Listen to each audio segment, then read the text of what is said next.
Hi, this is Camilla from Earth School. I'm sitting on this beautiful Earth portal in Port Townsend at Fort Worden, and this energy is just so beautiful. I wanted to just bring that presence of it to you, allow you to tune in and open yourself to access, because you can really access the energy of the earth across time and space.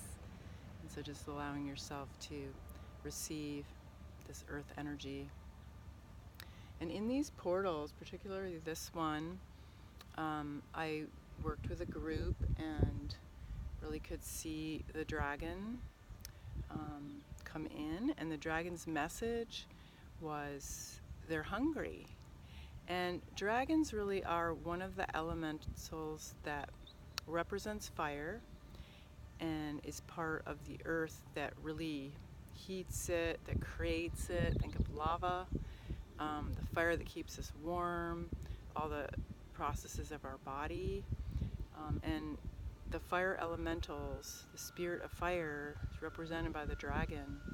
And the dragons are powerful beings that can help protect and enlighten and give us strength. So they can be used, that relationship can be cultivated in order for us to grow spiritually, evolve, feel stronger in our sense of being, and really create relationship with the land, because they're the ones that really work the land, cleanse the land, guard and protect the Mother Earth. So there's very important for working with land work, and we'll talk about them more as we go along.